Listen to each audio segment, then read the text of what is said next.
Yo, welcome back everybody to a brand new video here on the second channel. Today we're going to look at the top performing decks and the best decks right now in the early Temporal Forces meta. The set's been out for not even a week now, but we got to look at what are the best decks right now. Now, of course, I will still be doing a lot more content for EUIC, which is going to be next weekend, where we are going to do an official top 10 best decks in the format, but I want to look at the early metagame for Temporal Forces and see what the best decks are right now in the format. I get a lot of comments whenever I stream and make videos, and people ask me, what are the best decks right now to play? So I thought this video would be a great way to kind of clear the air and hopefully give people an idea of what the meta is looking like at our current moment in time before we get into EUIC and we can see what the best decks are. If y'all are new here to the second channel, make sure to subscribe down below.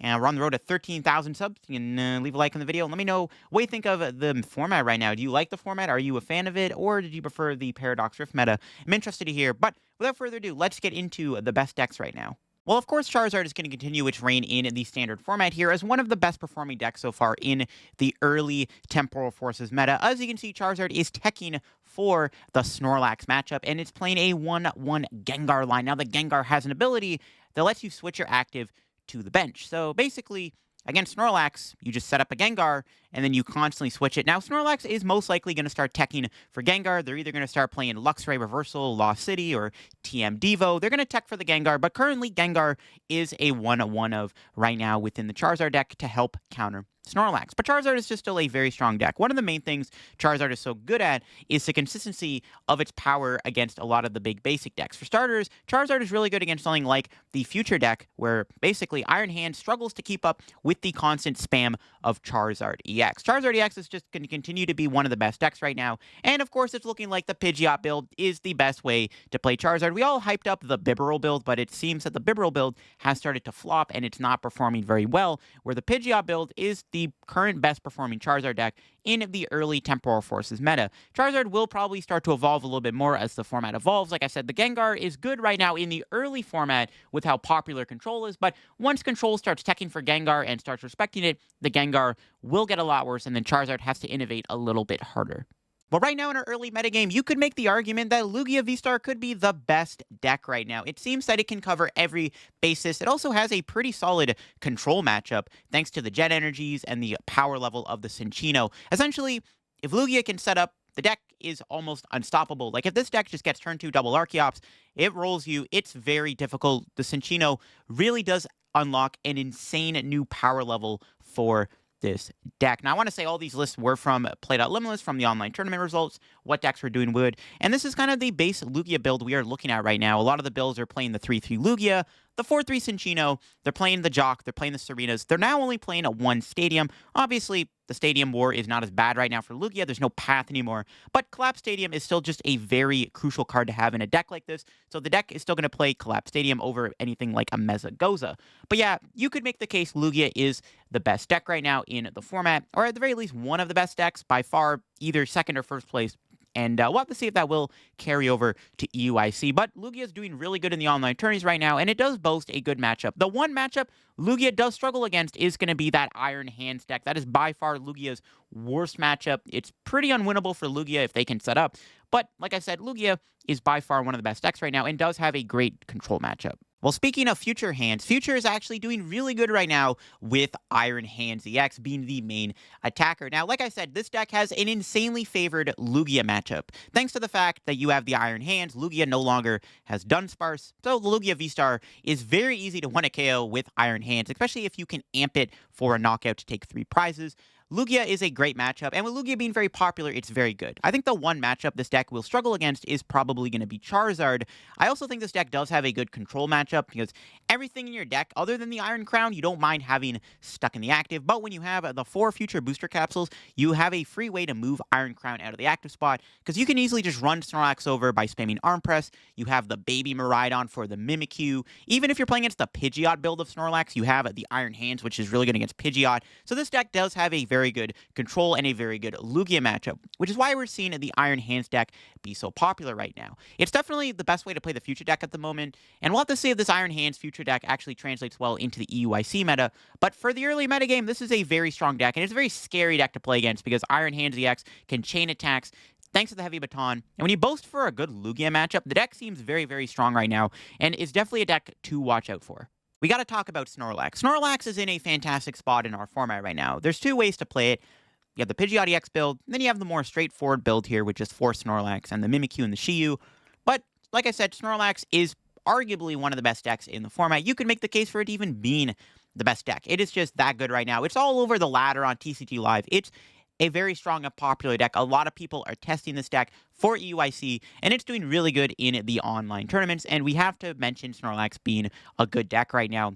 The fact that it gained Eerie just puts the deck on another level. Eerie is such a good card for this deck, and even though decks are starting to tech for Snorlax by playing that Gengar, Snorlax can adapt to the Gengar and still counter it. And like I said, Snorlax is in a very good position right now in the format. A lot of decks are just not being built to really handle Snorlax. Now, there are decks that do have an okay matchup into Snorlax, like the Lugia, like the Iron Hands deck, but the deck is still continuing to be a top-tier threat, and I think the Snorlax deck is going to just keep evolving as the format goes on, and we're going to see Snorlax keep getting better and better. It's in a really good spot right now for EUIC, and there's a very good chance that Snorlax can perform very good at EUIC, and I think people are just really putting in the reps right now for the Snorlax deck. I think everyone's trying to figure out the best way to counter it, and trying to figure out the best answers to Snorlax, because there are a lot of ways you can counter it, but it is still a very difficult deck, and I think the Eerie does really give the deck a lot more power now, and even with the Temple Sinnoh Giacomo combo, it even has an out to beating Lugia. Yeah, Snorlax, very strong deck right now, and definitely something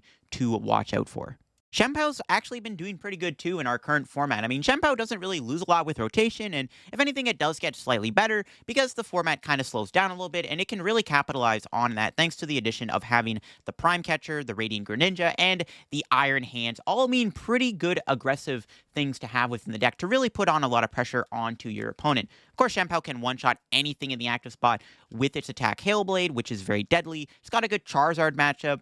I mean, your matchup spread is pretty solid. I do think your matchup against Snorlax is slightly worse, thanks to the fact that they can stall your Bibarel. But overall, Chien-Pao is continuing to see a lot of success right now. It's a very, fun deck, and I think a lot of people are just kind of enjoying playing Chien-Pao, but I do think that the deck is in a pretty solid position right now, thanks to the incorporation of Iron Hands. Having access to Radiant Greninja can be pretty annoying, too, for a lot of decks to handle, and Chien-Pao can just kind of beat anything. You're either taking 2 prizes with the hands, or you're taking 2 prizes with the Chien-Pao. That's kind of how the deck works, and I think the deck is extremely strong and in a pretty favored position. The one thing I'll say is Chien-Pao is a bit weak to Eerie right now.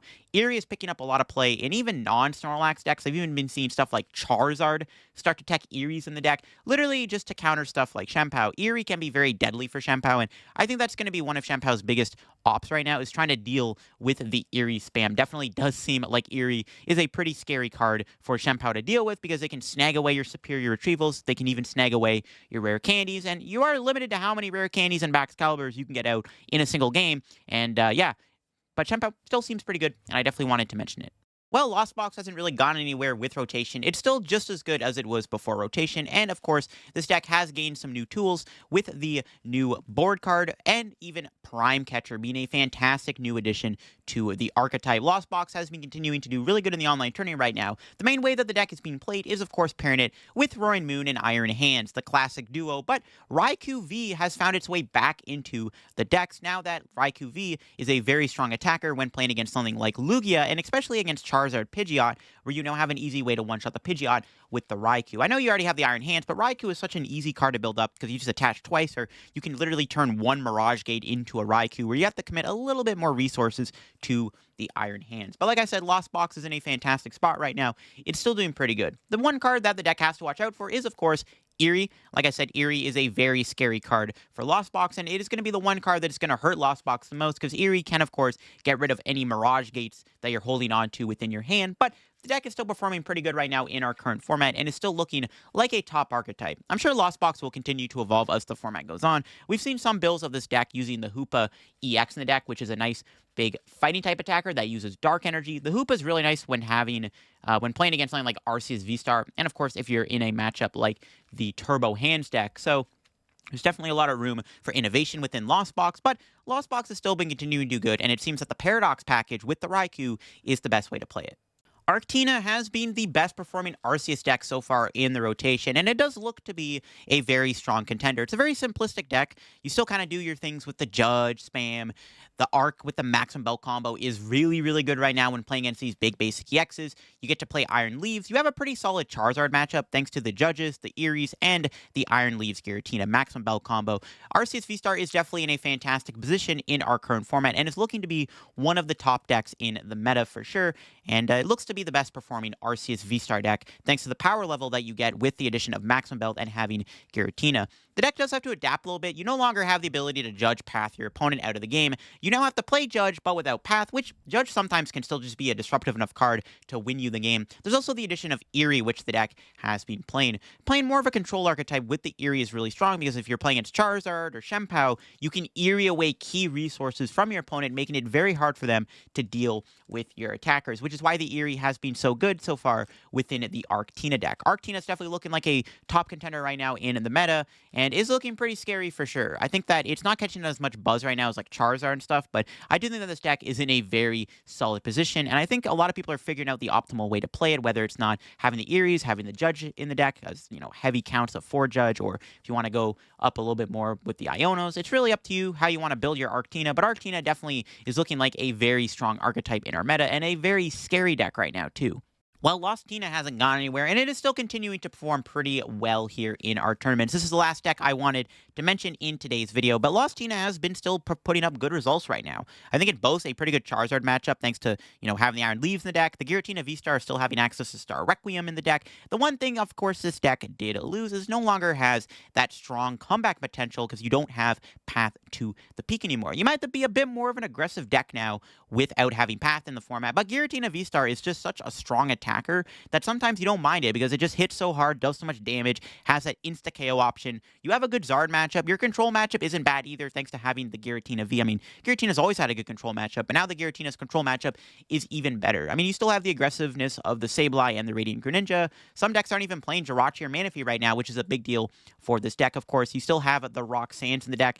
The addition of Prime Catcher was also pretty good for Giratina. I think Prime Catcher gives Giratina even more of a power level, and this list here is from an online tournament, and it did do pretty good. I mean, even playing the 4 Seal Stone in the deck can be pretty nice to have with that Lost Vacuum to get to 7 or even 10 a little bit quicker. But yeah, there you have it. Those are the best decks right now in the early Temporal Forces metagame. I wanted to give a quick honorable mention to like Great Tusk Mill and Ancient Box. Those are 2 decks that are also doing good, but I do think that all the decks listed here are the top dogs right now in the format. The most popular decks in the game right now, I think, are all the decks I just listed here, and these seem to be the best decks in our meta. I will eventually do a proper top 10 list for EUIC next week. The EUIC content will come. Don't worry. I just wanted to get an early game thing out of the way here, because again, I get a lot of comments and people asking me in my streams what are the best decks right now to play, and I wanted to kind of clear the air here with this video because I think these are the best decks right now to play in our meta. We'll see how the meta evolves heading into UIC. But yeah, thanks for watching. Hope you enjoyed the video, and hope this video helped you out a little bit, give you an idea of what's good right now in our current format. Thanks for watching. Make sure to subscribe down below. We're on the road to 13K subscribers here on the second channel. Thanks for watching, and I'll catch you on another video. Bye-bye.